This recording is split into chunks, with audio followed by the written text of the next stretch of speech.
하나님의 말씀 사도행전 7장 1절에서 16절까지 말씀입니다. 대제사장이 이르되 이것이 사실이냐? 스데반이 이르되 여러분 부형들이여 들으소서. 우리 조상 아브라함이 하란에 있기 전 메소포타미아에 있을 때에 영광의 하나님이 그에게 보여 이르시되 내 고향과 친척을 떠나 내가 내게 보일 땅으로 가라 하시니 아브라함이 갈대아 사람의 땅을 떠나 하란에 거하다가 그의 아버지가 죽음에 하나님이 그를 거기서 너희 지금 사는 이 땅으로 옮기셨느니라. 그러나 여기서 발붙일 만한 땅도 유업으로 주지 아니하시고 다만 이 땅을 아직 자식도 없는 그와 그의 후손에게 소유로 주신다고 약속하셨으며 하나님이 또 이같이 말씀하시되 그 후손이 다른 땅에서 나그네가 되리니 그 땅 사람들이 종으로 삼아 400년 동안을 괴롭게 하리라 하시고 또 이르시되 종 삼는 나라를 내가 심판하리니 그 후에 그들이 나와서 이곳에서 나를 섬기리라 하시고 할례 언약을 아브라함에게 주셨더니 그가 이삭을 낳아 여드레 말에 할례를 행하고 이삭이 야곱을 야곱이 우리 12조상을 낳으니라. 여러 조상이 요셉을 시기하여 애굽에 팔았더니 하나님이 그와 함께 계셔 그 모든 환란에서 건져내사 애굽 왕 바로 앞에서 은총과 지혜를 주심에 바로가 그를 애굽과 자기 온 집의 통치자로 세웠느니라. 그때 애굽과 가나안 땅 온 땅에 흉년이 들어 큰 환란이 있을세 우리 조상들이 양식이 없는지라. 야곱이 애굽에 곡식 있다는 말을 듣고 먼저 우리 조상들을 보내고 또 재차 보내매 요셉이 자기 형들에게 알려지게 되고 또 요셉의 친족이 바로에게 드러나게 되니라. 요셉이 사람을 보내어 그의 아버지 야곱과 온 친족 75사람을 청하였더니 야곱이 애굽으로 내려가 자기와 우리 조상들이 거기서 죽고 세겜으로 옮겨져 아브라함이 세겜 하몰의 자손에게서 은으로 값주고 산 무덤에 장사되니라. 아멘. 살다 보면 억울한 일을 당할 때가 있습니다. 아닌 땐 굴뚝에도 연기가 가끔씩 나더라고요. 생각지도 못한 오해가 오해를 낳고 또 눈덩이처럼 불어난 소문이 갑자기 나를 덮쳐올 때 정신을 차리지 못할 만큼 당혹감과 두려움이 몰려오기도 합니다. 스테반은 지금 성전과 율법에 반대하는 말을 했다는 혐의로 고발당해서 공회 앞에 섰습니다. 당시 유대인들에게, 특별히 헬라파 유대인들에게 성전과 율법에 대한 반대하는 이야기를 했다는 것은 굉장히 큰 일로 여겨졌을 것이다 말씀드렸었는데요. 그들을 고발하는 자들은 거짓으로 고발했기 때문에 스테반은 혐의를 부인하는 방식으로 자신을 변호할 수도 있었습니다. 하지만 그는 오히려 이 상황을 지금 정면으로 맞서고 있어요. 그러면서 큰 그림을 그려나가고 있습니다. 그는 아브라함에서부터 시작되는 이스라엘의 역사를 처음부터 짚어나가면서 하나님께서 어떻게 이스라엘로부터 메시아 예수 그리스도를 이 땅에 보내셨는지를 논증하기 시작하고 있습니다. 자, 지금 그러니까 그의 관심은 자신의 억울한 누명을 벗는 것이 아니었다는 거죠.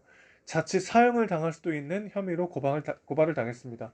그리고 우리가 알다시피 스테반은 이 설교를 끝으로 이제 순교하게 되죠. 그러니까 지금 자신을 변호해야 되는 너무나도 중요한 상황이었지만 스테반은 이 귀한 시간을 이스라엘의 역사가 예수님에 대해서 무엇을 말하는지 그리고 그것이 어떻게 다른 모든 중요한 것들과 연관이 되는지를 호소하는데 더 할애하고 있는 것이죠. 어떻게 이런 일이 가능할까요? 이런 본문 또 이런 성경의 인물들을 보면 우리는 흔히 양극단으로 치우치기가 쉽습니다. 한쪽 극단은 이런 거예요. 성경 속 인물이니까 가능하다. 나랑은 전혀 상관없는 정말 위대하고 훌륭한 인물이다 하고 넘어가거나 아니면 우리도 이렇게 살아야 된다 결단하고 그러지 못할 때 막 나 스스로를 정죄하고 나만의 율법주의에 빠지는 또 반대쪽의 극단에 빠지기도 하는 것이죠. 그러니까 그런 어떤 양극단에 치우치는 신앙이 아니라 정말 중심을 잡고 우리도 예수 그리스도를 위하여 하나님 나라를 위하여 살아가려면 어떻게 해야 될까요? 오늘 스테반의 이야기가 뭐 다 전부가 아니기 때문에 일부기 때문에 우리가 이 본문을 통해서 그것들을 명확하게 말할 수는 없겠습니다만은 오늘 본문부터도 스테반은 일종의 큰 그림을 그리고 있습니다. 뭐냐면 이스라엘의 역사 속에 어떻게 하나님께서 예수 그리스도의 은혜를 심어 놓으셨고 그 예수 그리스도가 어떻게 점진적으로 더 명확하게 드러나고 있는지를 지금 첫 시간부터, 첫 구절부터 이야기하고 있는 것이죠. 결론부터 말씀드리자면 예수 그리스도를 중심으로 내 삶이 정리될 때 이런 삶이 가능해지더라는 것입니다. 이스라엘 민족의 조상인 아브라함부터 스데반은 이야기를 꺼냈습니다. 이삭과 야곱에 대해서는 간단하게 이야기하고요. 요셉에 대해서는 또 길게 설명하는 모습을 보게 됩니다.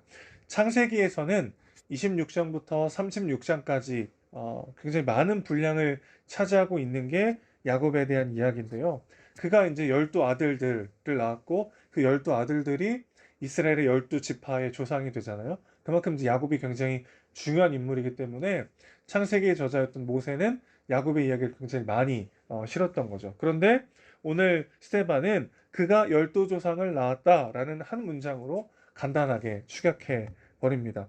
반면에 요셉은 그가 어떻게 애굽으로 팔려가게 되었는지부터 자세하게 이야기를 하고 있는 것이죠. 자, 요 지점이 이제 중요한데 9절 보시면 여러 조상이 요셉을 시기하여 애굽에 팔았다라고 이야기하고 있어요. 그리고 10절 이어서 이렇게 이야기하죠. 그럼에도 불구하고 하나님은 모든 환란에서 건져내셔서 그를 애굽의 통치자로 세우셨다고 이야기합니다. 결국 요셉은 그의 아버지 야곱과 온 친족 75명을 애굽으로 청해서 함께 살도록 하고 그들을 이제 돌보게 되죠. 원수를 은혜로 갚는 요셉의 이야기가 나옵니다. 그리고 바로 이것이 사실은 예수 그리스도께서 우리를 위해 행하신 일인 것이죠. 나중에 이제 스데반의 설교는 이렇게 끝나죠. 너희가 죽인 예수가 부활하여 우리의 구원자가 되었다. 그러니까 그리스도를 예표하는 인물인 요셉을 중심으로 오늘 이야기를 짜고 있는 거죠. 그를 팔아버린 형들을 용서하고 긍휼의 마음으로 그들을 돌봤던 요셉의 이야기를 부각시키면서 스데반은 그리스도에 대한 이야기의 밑그림을 그리고 있는 것입니다. 하나님께서 형제들의 시기를 받아 애굽에 팔린 요셉과 함께 하셨다고 말하면서 그 형제들의 행동이 얼마나 잘못되었는지를 지적하죠. 이어지는 스데반의 이야기에는 반복적인 호소가 담겨 있어요. 바로 사람들의 죄악된 행동을 반전시키셔서 선을 이루시는 하나님에 대한 이야기입니다. 요셉 때도 그랬고 모세 때도 그랬고 불행히도 스데반을 고소하고 있는 자들 속에서도 여전히 그것은 재현되고 있었죠. 자, 오늘의 말씀을 정리해 볼까요? 스데반이 이렇게 절체절명의 위기 가운데서도 자기 자신을 변호하는 인생이 아니라 예수 그리스도를 변호하고 그리스도를 드러낸 인생으로 살아갈 수 있었던 이유는 그가 모든 것을 합력하여 선을 이루시도록 일하시는 하나님을 신뢰했기 때문이다라고 볼 수 있겠습니다. 그 믿음이 있을 때에야 우리는 눈앞의 상황 때문에 절망하지 않을 수 있게 되는 것이죠. 여러분, 지나온 삶을 어떤 관점으로 해석하고 계십니까? 내 인생을 이렇게 쭉 돌아볼 때 나는 어느 부분에 중점을 두고 그것들을 바라보고 있는가? 똑같은 창세기의 역사, 이스라엘의 원 역사를 스데반의 눈으로 바라봤을 때 요셉의 그 이야기가 가장 큰 포커스가 맞춰졌던 이유는 그를 통하여 하나님이 드러내시고자 하는 예수 그리스도의 은혜, 그 관점으로 그 역사를 바라봤기 때문이죠. 우리도 마찬가지입니다. 우리의 실패, 우리의 넘어짐, 우리의 고난을 바라보는 우리의 관점은 무엇이 되어야 합니까? 그것을 통해서 일하시는 하나님의 놀라운 역사. 그럼에도 불구하고 내 모든 삶을 선으로 바꾸시는 하나님의 일하심을 신뢰하는 마음으로 그것을 바라볼 때 우리는 좌로나 우로나 치우치지 않고 중심을 잡고 나아갈 수 있게 되는 것이죠. 내 눈앞의 현실과 오늘 하루의 시간을 어떤 기준으로 우리는 바라봐야 합니까? 합력하여 선을 이루시는 하나님. 그 하나님이 오늘 나의 하나님이십니다. 그 고백으로 우리 삶을 바라보는 우리 모두가 되시기를 주님의 이름으로 축원합니다. 예수 그리스도의 은혜와 사랑이 오늘도 우리 가운데 부어지고 있죠. 그래서 우리는 죽음조차 영원한 생명으로 나아가는 문으로 바꾸시는 그 주님의 은혜를 누리며 살고 있습니다. 죽음조차도 우리를 하나님의 사랑에서 끊을 수 없습니다. 그렇다면 과거에 지나온 모든 삶의 의미를 바라보는 나의 기준도 달라질 것이고 오늘 나의 현실을 해석하는 나의 기준도 달라질 수밖에 없습니다. 합력하여 선을 이루신 하나님, 이 모든 어려움과 고난마저도 사용하셔서 나의 인생을 완성하신 하나님, 그 하나님 붙잡고 예수 그리스도와 함께 오늘 하루를 담대히 살아내는 저와 여러분 되시기를 주님의 이름으로 축원합니다. 하나님 아버지, 오늘도 우리에게 말씀하심을 감사합니다.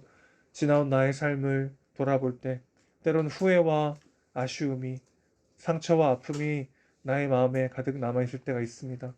그러나 돌아보면 하나님은 그 모든 것들을 사용하셨습니다. 모든 것들을 선으로 바꾸셔서 나를 여기 있게 하셨습니다. 주님, 오늘 하루의 삶 또한 그 하나님의 은혜와 사랑으로 바라볼 수 있도록 주여 붙잡아 주시옵소서. 형제들을 원망하고 미워하고 상처 때문에 절망하는 삶이 아니라 원수를 은혜로 갚으며 하나님의 선한 뜻을 바라보며 살아냈던 요셉처럼, 그리고 그 요셉의 삶을 드러내면서 나 자신을 변호하기 위해서가 아니라 예수 그리스도를 드러내기 위한 삶을 살았던 스테반처럼 오늘 우리의 삶을 통해 하나님 나라와 복음이 드러나는 일에 우리를 사용하실 줄로 믿습니다. 우리의 모든 순간, 모든 하루가 하나님께 붙잡힌 바다 쓰임받고 있음을 기억하게 하시고 합력하여 선을 이루시는 하나님을 신뢰하며 담대히 오늘 하루를 살아내는 우리 모두가 될 수 있도록 주여 붙잡아 주시옵소서. 우리 사랑이시고 주인이신 예수님의 이름으로 기도합니다. 아멘.